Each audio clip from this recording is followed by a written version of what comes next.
नमस्कार मित्रांनो, तुमचं स्वागत आहे आपल्या अजून एका नवीन ब्लॉगमध्ये. आजच्या ब्लॉगमध्ये मी आमच्या गावात आयोजित केलेल्या रानभाजी महोत्सव आणि रानभाजी पाककला स्पर्धा इथे जाणार आहे. ह्या महोत्सवाचे आयोजन आहे ते आमच्या गावातील परिवर्तन महिला शेतकरी संघ, गाव धाकोरे, तालुका सावंतवाडी, जिल्हा सिंधुदुर्ग यांनी केलेले आहे. रानभाज्यांचे सेवन करणे हे आपल्या आरोग्यासाठी हितकारक आहे.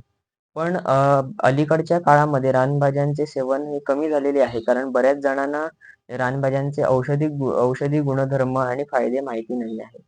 त्याची जनजागृती करण्यासाठी आणि सर्व गावातील लोकांना कळण्यासाठी की रानभाजीचे महत्त्व काय आहे आणि ते आपण कशाला सेवन केले पाहिजे. अतिशय आपल्याकडे ही मौल्यवान जी आहे ती नैसर्गिक आपली देणगीच आहे निसर्गाची रानभाजी म्हणजे. तर हे सर्व जे आहे ते जनजागृती करण्यासाठी जे आहे ते ह्या रानभाजी महोत्सवाचे ते आयोजन परिवर्तन महिला शेतकरी संघ धाकोरे यांनी केलेले आहे. तर आता आपण तिथे जाऊया आणि पाहूया की कशा प्रकारे जो आहे तो हा महोत्सव आहे. या महोत्सवामध्ये अनेक प्रकारच्या रानभाज्या, उदाहरणार्थ फागले, कुड्याच्या शेंगा, तसेच एक पान भाजी, अळू, फोडशी, कुरडू, सुरणपाला असेच यासारखे नैसर्गिक आढळणाऱ्या रानभाज्या होत्या. त्याचबरोबर आहे ते रानभाजी पाककला स्पर्धेचे देखील आयोजन करण्यात आले होते. त्यामध्ये अनेक महिलांनी आहे तो सहभाग घेतला आणि अनेक प्रकारचे आहे ते नवनवीन रानभाज्यांचे प्रकार आहे ते पाहायला मिळाले.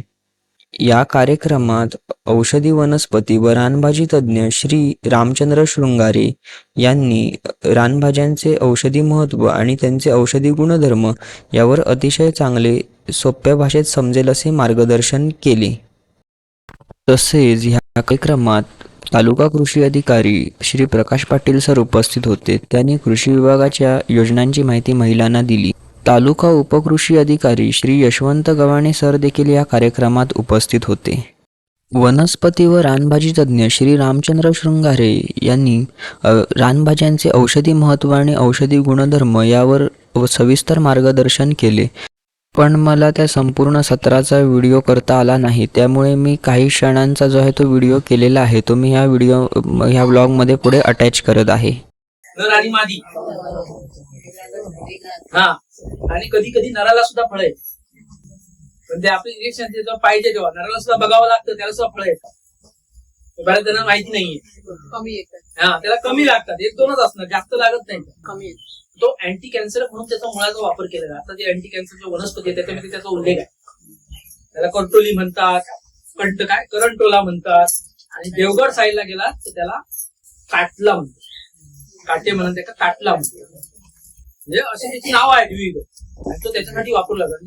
जे नर असतात त्याच्या कोवळ्या तुऱ्यांची पुढच्या भाजी करतात, ते सुद्धा टाकून द्यायचं नाही, कारण निसर्गाने आपल्याला जे काही दिलेलं आहे ते भरभरून दिलेलं आहे, पण आमचा त्याच्याशी अभ्यास नाही. म्हणून त्या वनस्पती वापरले पाहिजेत, लावल्या पाहिजे, आहे तिथे जपल्या पाहिजे, तर ते तुम्हाला पुढे मिळणार ना. पुढच्या पिढीला काय द्यायचंय आपल्याला? चांगलं आरोग्य द्यायचं. आमच्याकडे उलट झालंय, फक्त पैसा फक्त द्यायचा, आरोग्य नाही द्यायचं, त्याला डॉक्टरकडे पाठवायचं. या उपक्रमाबद्दल माहिती देताना परिवर्तन महिला शेतकरी संघाच्या अध्यक्षा सौ मनीषा गोवेकर.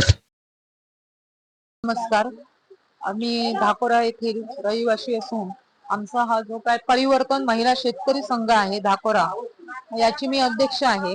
आज आपण इथे परिवर्तन संघाच्या माध्यमातून ज्या आपल्या सगळ्या इथल्या शेतकरी महिला आहेत त्यांच्यासाठी गेली 2-3 वर्ष वेगवेगळे उपक्रम राबवतो. त्याचनुसार या वर्षी पण आपल्या नैसर्गिक सामुग्रीला अनुसरून महिलांची मागणी होती की या वर्षी पण आपण एखादा उपक्रम घेऊ, म्हणून त्यांनी आपल्या धाकोरा परिसरामध्ये आढळणाऱ्या ज्या रानभाज्या आहेत ज्याच्यावर ह्या महिला बाजारपेठेमध्ये पण अर्थार्जन करतात, त्या काही भाज्या आपल्या आजूबाजूला माहित नसतात, तर त्याच्यावर आपण रानभाजी याच्यावर आपण एक कार्यक्रम घ्यायचं जेव्हा ठरवलं, तर त्यानुसार आपण आपल्या सिंधुदुर्ग जिल्ह्यातील जे रानभाजी तज्ज्ञ रामचंद्र शृंगारे, तसेच कृषी खात्याची सावंतवाडीची अधिकारी पाटील सर आणि माननीय यशवंत गव्हाणे सर यांनी आम्हाला खूप चांगल्या प्रकारे मार्गदर्शन केलं. आमचा हा जो महिला शेतकरी परिवर्तन संघ आहे हा धाकोऱ्यामध्ये आपण स्थापन केलेला आहे. यामध्ये सगळ्या ज्या आपल्या सदस्य आहेत, महिला सदस्य आहेत, त्या पूर्णपणे शेतकरी महिला सदस्य आहेत. तर आपण हा संघ स्थापन करण्याचा उद्देश एवढाच आहे की ह्या ज्या महिला आहेत तर त्या पूर्णपणे ह्या नैसर्गिक साधन सामुग्रीवरच आपलं अर्थार्जन आणि कुटुंबाला पूर्णपणे हातभार लावतात.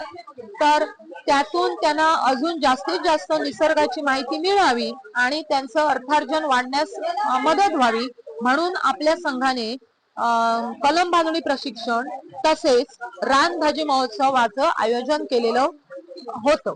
असं उद्दिष्ट हेच आहे की आपल्या ह्या शेतकरी महिलांना योग्य प्रकारे आर्थिक लाभ घडावा आणि त्यामागे आपला संघ पूर्णपणे त्यांच्या पाठीशी आहे. तालुका उपकृषी अधिकारी श्री यशवंत गव्हाणे सरांनी ह्या उपक्रमाविषयी आपले मत व्यक्त केले. नमस्कार. आज या ठिकाणी परिवर्तन धाकोरे गावातील महिला परिवर्तन ग्रामसंघ आहे, शेतकरी संघ आहे. त्या संघाने रानभाजी महोत्सव आयोजित केला होता. तर हे खूप योग्य हंगामामध्ये हा महोत्सव आयोजित केलेला आहे. आणि आपण बघितलं असं की रानभाजी ही निसर्गाशी मिळते किंवा निसर्गाच्या हातामध्ये हात घालून पुढे चालण्याची जी आपली जीवन पद्धती आहे त्या जीवन पद्धतीला अनुसरूनच हा त्यांनी रानभाजी महोत्सव केलेला आहे. रानभाजी खायची का हे शृंगारी सर किंवा इथे मार्गदर्शक सगळे सांगितले की ज्याच्यामध्ये कुठलंही केमिकल नाही, ज्यावेळेला माणसाच्या शरीराला गरज असते त्याच वेळेला ती रानभाजी मिळते आणि मोफत आहे. याचा अर्थ किमती नाही असं नाही, सगळ्यात किमती आहेत. आणि खूप चांगला महोत्सव भरला होता. ग्रामसंघाचे सर्व प्रतिनिधी होते, सहकारी अधिकारी त्यांचे पदाधिकारी होते. खूप चांगली मेहनत घेतलेली. सगळ्यात महत्वाचं की आज खूप मोठा पाऊस होता तरी सुद्धा सर्व महिला आणि खूप मोठ्या संख्येने स्पर्धा गीत आयोजित होते, चांगली स्पर्धा आयोजित झाली होती. आणि सगळ्यात महत्वाचं की जरी मी भाजी खाल्ली नसली तर त्याचा जो वास येतो, स्मेल येत होता, त्याच्यावर नक्की होतं की ही प्रत्येक भाजी ही अप्रतिमच होती. त्यामुळं इतर लोकांना सांगेल की कधीतरी हा ग्रामसंघ पुढचा उपक्रम आयोजित करेल त्यावेळेला नक्की तुम्ही भेट द्या, कारण प्रत्येक उपक्रम हा हटके असतो. मागच्या वेळा उपक्रम होता की कलमुग शिकारी की जे प्रॅक्टिकल अप्रोच आहे, ज्याच्या जीवनामध्ये आणि जेवणामध्ये वापर आहे, अशीच ते स्पर्धा घेत नाही तर कुठली तरी अशी सौंदर्य स्पर्धा काही गरजेची नाही. ही जी स्पर्धा घेतलेली आहे खरं सौंदर्य देणारी स्पर्धा आहे, जेवणामध्ये चव आणणारी आहे आणि आपल्या जीवनाला घडवणार आहे. त्यामुळे ह्या परिवर्तन संघानं मला बोलवलं, धाकोरे गावामध्ये बोलवलं, त्याबद्दल संघाचे आभार. आणि जे सहभागी झाले, जे विजेते झाले त्यांचे अभिनंदन. आणि जे विजेते नाही झाले की तुम्ही 2 पावलं मागं राहिला म्हणून त्यांना पुढे जाता येईल. त्यामुळे जे विजेते नाहीत त्यांचं पहिल्यांदा आणि जे विजेते त्यानंतर त्यांचं अभिनंदन. खूप छान वाटलं. असेच उपक्रम परत पुढे घ्यावे आणि पुढच्या वाटचालीसाठी माझ्यातर्फे शुभेच्छा.